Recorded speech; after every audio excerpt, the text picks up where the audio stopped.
जब भी पैसे की बात आती है लोग कहते हैं अंबानी और अडानी। आज के 20 साल पहले ये नाम थे टाटा और बिरला। टाटा ग्रुप तो अभी भी फिर भी न्यूज में रहता है, बिरला ग्रुप कहीं से गायब है। लेकिन बिरला ग्रुप ने अब की एक खतरनाक वाली एंट्री। बिरला ग्रुप ने एक बड़ा धमाका कर दिया है। वो पेंट बिजनेस में एंट्री करने वाले हैं। बोलोगे राहुल जी क्या धमाका, बड़े बड़े लोग नए नए बिजनेस में एंट्री करते रहते हैं, इसमें खास बात क्या है? अरे ना जी ना भाई, ये मामूली एंट्री नहीं है, ये एकदम शानदार धमाकेदार एकदम रिलायंस मोटाबाई स्टाइल एंट्री की अब की बार। इंडस्ट्री में आज एंटर करें और 3 साल में 10,000 करोड़ का टर्नओवर का टारगेट ले लिया है और इंडस्ट्री के नंबर 2 प्लेयर बन के दिखाएंगे, वो भी प्रॉफिटेबल। ये कहा है बयान में। अब बताओ नहीं है क्या धमाकेदार? तो ये बस एक न्यूज नहीं है, जिसको बिजनेस में इंटरेस्ट है उनके लिए ये न्यूज भैया केस स्टडी है कि आखिर ये बड़े ग्रुप नए नए सेक्टर में एंट्री करते क्यों हैं और करने से पहले देखते क्या है, और जो ऑलरेडी कंपटीशन वहाँ पे होता है उस कंपटीशन को ये कैसे टैकल करते हैं। और इस नए सेगमेंट में एंट्री करने के लिए हमारे भाई साहब बिरला जी ने आखिर ऐसी क्या तैयारी की है, सब बताएगा रे तेरा राहुल। तो जनता जनार्दन की जय बोलते हैं, करते हैं वीडियो की शुरुआत।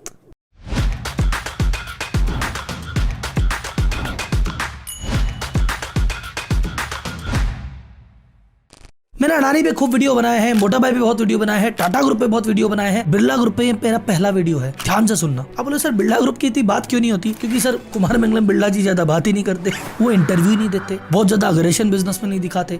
जिस बिजनेस में ऑलरेडी है जमे हुए हैं वहीं अपनी ताकत और मजबूत किए जा रहे हैं और नए सेक्टर में आसानी से घुसते नहीं है, इसलिए ज्यादा न्यूज बनती नहीं है। अब जब घुसे हैं तो ऐसा घुसे हैं कि बड़े बड़ों के लिए केस स्टडी है। ध्यान से सुनते हैं आखिर ये सेक्टर में क्यों घुसे और कैसे घुसे, ऐसा क्या कर दिया कि भाई साहब अब नंबर 2 तो बन के ही रहेंगे। तो जो न्यूज ये है कि बिरला ग्रुप की जो फ्लैगशिप कंपनी है ग्रासिम इंडस्ट्रीज, उन्होंने कहा है कि मैं पेंट बिजनेस में एंटर करेंगे और पेंट लॉन्च किया है बिरला ओपस। ये कह रहे हैं हम अगले 3 साल में 10,000 करोड़ का रेवेन्यू करेंगे, सेकंड सबसे बड़े प्लेयर बनेंगे एशियन पेंट्स के बाद और प्रॉफिटेबल होंगे। ऐसा नहीं लॉस में काम चालू कर दिया। अब सबसे पहली बात, बिरला ग्रुप इस सेगमेंट में आया ही क्यों, या कोई भी बड़ा ग्रुप किसी भी नए सेगमेंट में ज्यादा क्यों है? सबसे पहला आंसर है इंडस्ट्री ट्रेंड एंड टेम मतलब टोटल एड्रेसेबल मार्केट।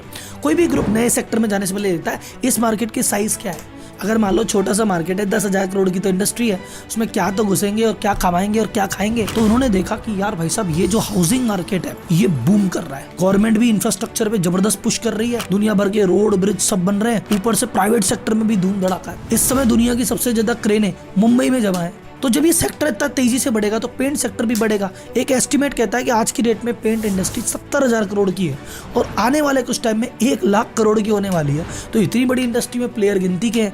तो बिरला ग्रुप ने कहा भैया बहुत माल है यहाँ पे खाने को, इसलिए पहला कारण था कि ये इस इंडस्ट्री में आए। दूसरा कारण था बिल्डिंग द इकोसिस्टम। जैसे एप्पल नहीं करता कि मैकबुक चला रहे हो मेरा चला लो, फोन चाहिए वो भी मेरा ही ले लो, गाने सुनोगे ईयरपोड भी हमारा ले लो, अरे घड़ी भी हमारी ले लो, सब कुछ हमारा ले लो। इकोसिस्टम बनाया ना पूरा। अब बिरला ग्रुप कहते हैं होम का कंस्ट्रक्शन बढ़ेगा तो बिल्डिंग मटेरियल में भैया सीमेंट लेते हो, अल्ट्राटेक देश की नंबर 1 किसकी है? बिरला जी की। वॉल पुट्टी किसकी लेते हो? बिरला जी की।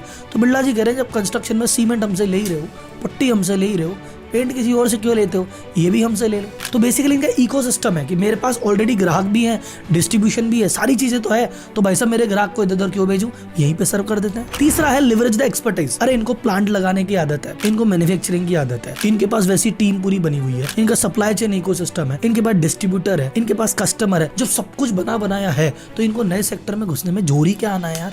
तो भाई पहला सवाल, चलो राहुल जी बात सही है आपकी, घुस तो गए लेकिन जीतेंगे कैसे? वहाँ तो एशियन पेंट बैठा है, बर्जर पेंट बैठा है और भी बड़े बड़े प्लेयर है। अभी JSW ने एंट्री की, पिडिलाइट ने एंट्री की, कैसे कर पाएंगे? ये धूम मचा देंगे ये। देखो मैं अभी महिंद्रा ग्रुप और बिरला ग्रुप पे केस स्टडी करने वाला हूँ, इसके लिए मेरी रिसर्च चल रही है और रिसर्च में मैंने देखा जो बिरला ग्रुप है कभी अग्रेसिव डील नहीं करता, शांति से धीरे धीरे हौले हौले रहते हैं, कम बोलते हैं, कम करते हैं, मजे करते हैं। लेकिन अब की बार पेंट इंडस्ट्री में तो इन्होंने भाई साहब धूम मचा दी। ऐसा किया है जो पेंट इंडस्ट्री के इतिहास में भारत नहीं विश्व में नहीं हुआ। इन्होंने एक साथ 10,000 करोड़ का इन्वेस्टमेंट कर दिया। अच्छा नॉर्मली सोचो आप बिजनेस चालू करो, कैसे चालू करोगे? एक काम करो, शुरुआत में कुछ प्रोडक्ट लॉन्च कर दो, देखते हैं क्या चलता है क्या नहीं चलता, उसके बाद समझ में आएगा तो और प्रोडक्ट लॉन्च करेंगे। एक काम करो, शुरुआत में मैन्युफैक्चरिंग तो कहीं और से ही करवा लो, फिर समझ में आएगी तो एक फैक्ट्री खुद डाल लेंगे, फिर धीरे धीरे फैक्ट्री बढ़ा लेंगे। एक काम करो, पहले एक शहर से चालू करो, एक स्टेट से चालू करो, फिर धीरे धीरे कर लेंगे। ऐसे ही तो करते हो आप। इन्होंने कहा ना बाबू ना, जब हम इंडस्ट्री के पुराने खिलाड़ी हैं और जब हमको सारे रूल पता है और हमारी पकड़ है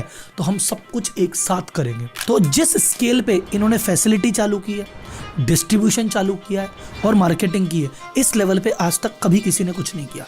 एग्जाम्पल से समझो। सबसे पहले आता है कैपेसिटी। भैया आप जीतोगे कैसे? 3 प्लांट में बना चुका हूँ, 3 में और बनाऊंगा, टोटल 6 प्लांट लगेंगे मेरे पेंट के। और ये 6 प्लांट की कैपेसिटी कितनी है आज की डेट में? पेंट इंडस्ट्री का नंबर 2, नंबर 3, नंबर 4, ये तीनों मिला के जितना पेंट बनाते हैं ना, मैं अकेला बनाऊंगा पहले दिन से। आ जाओ बिड़ लो।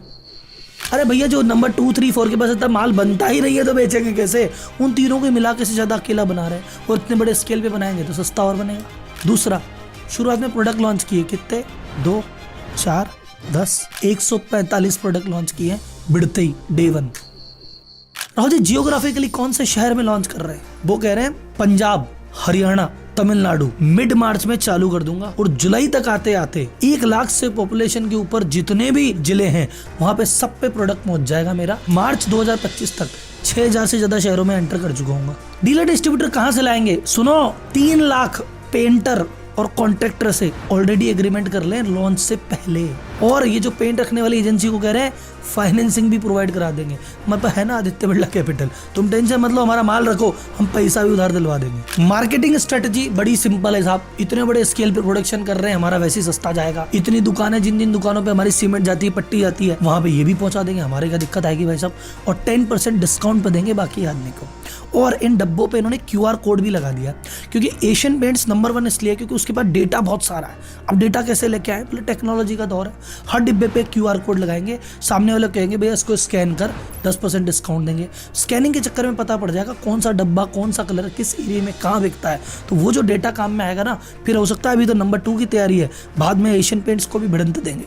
अब एक सवाल आता है कि सर जी इससे हमको क्या फायदा होने वाला है? इससे आम आदमी का फायदा बताओ। आम आदमी के मजे ही मजे, गारंटी। तो कैसे? प्राइस वॉर होगा भैया, लड़ाई झगड़े। अभी तक तो देखो एशियन पेंट बैठा था, बर्जर बैठा था, 2-4 थे। अब JSW पेंट आ गया, अब भाई साहब पिडिलाइट आ गया, अब भाई साहब ये और आ गए। अब इतने सारे प्लेयर आ गए तो क्या होगा?